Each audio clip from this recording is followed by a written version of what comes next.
మేము ఉప్పల్ ఏం చెప్పడానికి వచ్చారా ఇక్కడికి? జాగల గురించి వచ్చాము. ఇల్లు స్థలం గురించి. స్థలం. ఎన్ని సంవత్సరాలుగా రెంట్ ఇంట్లోనే ఉంటారా మీరు? మేము పుట్టినప్పటి నుంచి 2 ఇంట్లోనే ఉంటున్నాం. గవర్నమెంట్ లో మీకు ఇల్లు రాలేదు. ఓకే, మరి ఇప్పుడు ఇచ్చారా వినతి పత్రం? ఇయ్యలేదు. ఎందుకని ఇవ్వలేదు? అంటే లేట్ అయింది, అయిపోయిందని. ఎన్ని గంటలకు ఉండాలంటారు? 10 లోపల ఉండాలి అంటున్నారు. 10 లోపల లైన్ లో ఉండాలి, ఆ తర్వాత పంపారంటున్నారా? ఓకే, మరి ఎట్లా మా చేశారని నమ్మకం ఉందా మీకు? వీళ్ళు చేస్తారు చేస్తాను అనుకుంటున్నాను. వినతి పత్రం ఇవ్వాలని చెప్పి. సార్ నా పేరు సైదులు, మాది సూర్యాపేట జిల్లా చింతలపల్లి మండలం గుడిమల్కాపురం మాది. ఆ నుంచి వచ్చాము. మా అమ్మగారు 2017లో పిడుగుబడి చనిపోయారు 9వ నెలలో.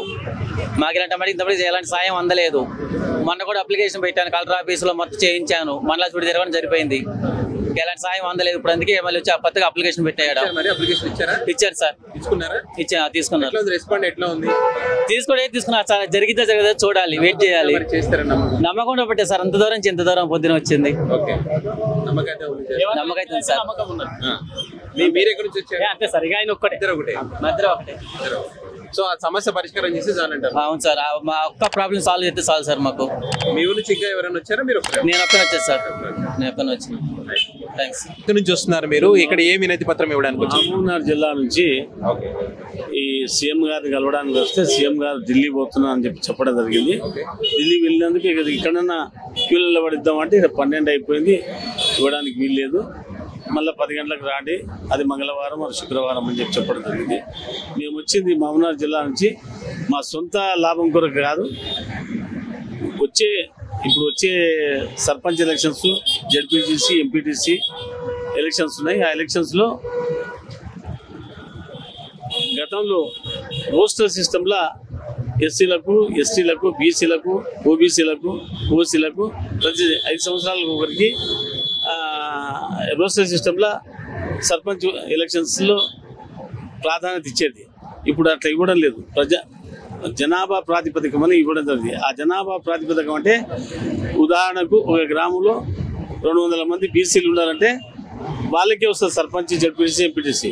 కానీ అదే గ్రామంలో 10 ఇండ్లు కానీ 20 ఇండ్లు కానీ ఓసీలు, బీసీలు, ఎస్సీలు ఉంటే వాళ్ళకు ఈ సర్పంచ్, జడ్పీటీసీ, ఎంపీటీసీ రావడం లేదు. కనుక అట్టి దాన్ని ఇప్పుడు కాంగ్రెస్ ప్రభుత్వం తప్పనిసరిగా గుర్తించి గతంలో ఇచ్చిన ఆర్డర్స్ను శాసనసభ మీటింగ్లో పాస్ చేయించి దాన్ని రద్దుపరిచి రోస్టర్ సిస్టంలో చేసి ప్రతి మనిషికి విద్య, వైద్య, ప్రజారోగ్య మరియు సామాజిక మరియు లీడర్షిప్లో కూడా సంకల్పం చేసి అందరికీ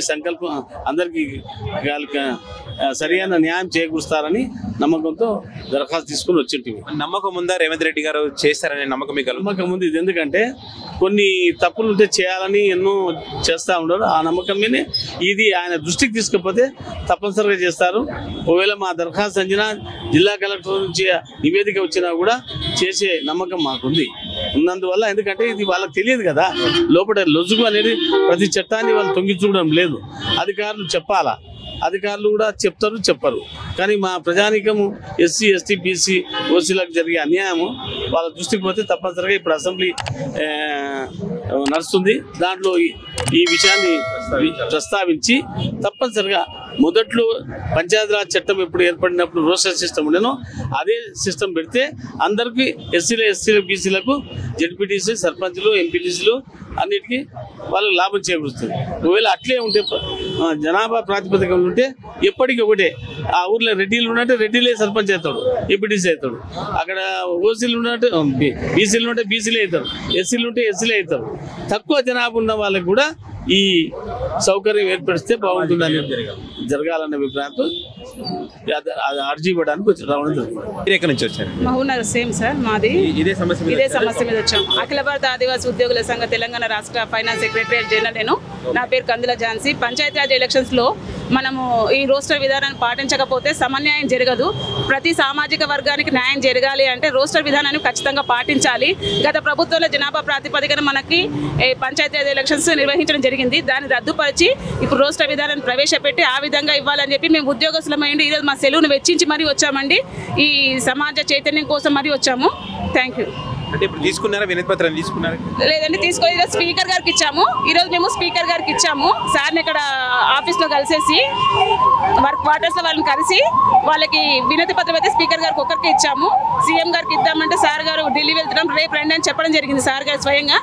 ఆ తర్వాత మేము ఇక్కడ ప్రజా దర్బార్లు ఇద్దామని వస్తే ఇక్కడ సమయం అయిపోయిందని చెప్తున్నారు. కానీ ఈ సమయాన్ని కాస్త పొడిగిస్తే అందరికీ అవకాశం ఉంటుంది. అన్ని రకాల అభ్యర్థులను స్వీకరించడానికి అవకాశం ఇవ్వాలి, సమయాన్ని పొడిగించాలని చెప్పి మేము కోరుకుంటున్నామండి మీడియా ముఖంగా. రేవంత్ రెడ్డి గారు చాలా చక్కటి కార్యక్రమాలు చేస్తున్నారు.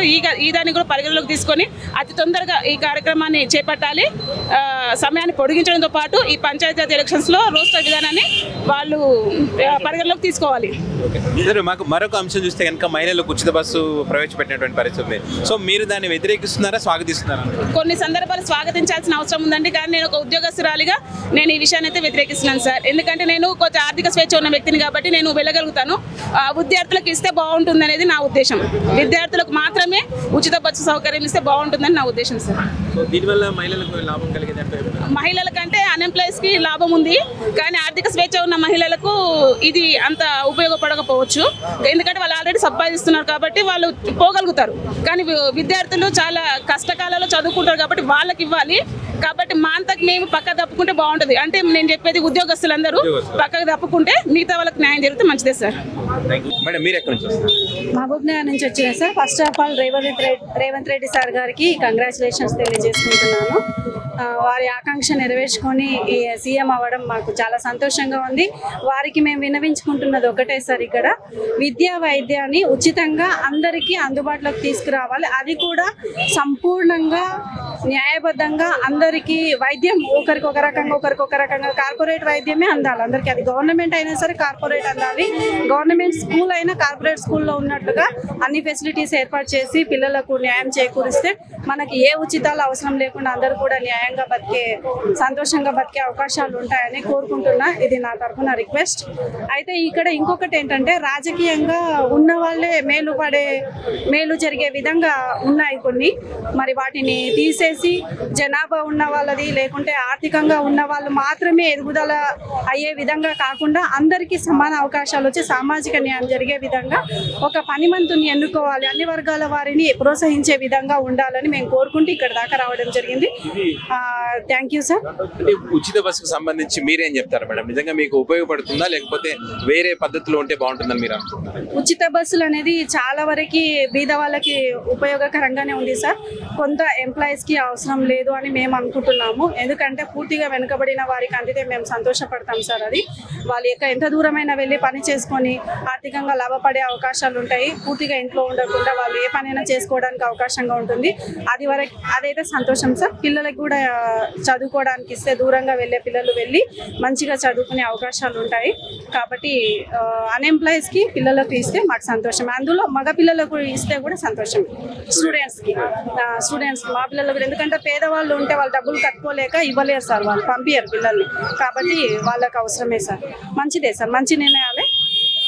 మీరు ఉచిత బస్సు ఎక్కారా ఇప్పుడు లేకుంటే వేరే ప్రైవేట్ వెహికల్? ఎక్కినా సార్, ఎక్కలేదు అనే కాదు, కానీ చాలా రష్గా ఉంటుంది. సరే మంచిదే, బీద వాళ్ళకు ఇది ఉపయోగకరంగానే ఉంది. కాకపోతే ఎంప్లాయీస్కి తీసేస్తే మంచిదే sir. Thank you sir. Thank you very much. మీరు ఎక్కడి నుంచి వస్తారండి? ఏంటి ఏం చెప్పడానికి వచ్చారు ఇక్కడ? మేము ఈ రాబోయే పంచాయతీ రాజ్ ఎలక్షన్స్ కదా, స్థానిక సంస్థలు జరిగే స్థానిక సంస్థలు జరిగే ఎన్నికల లోపల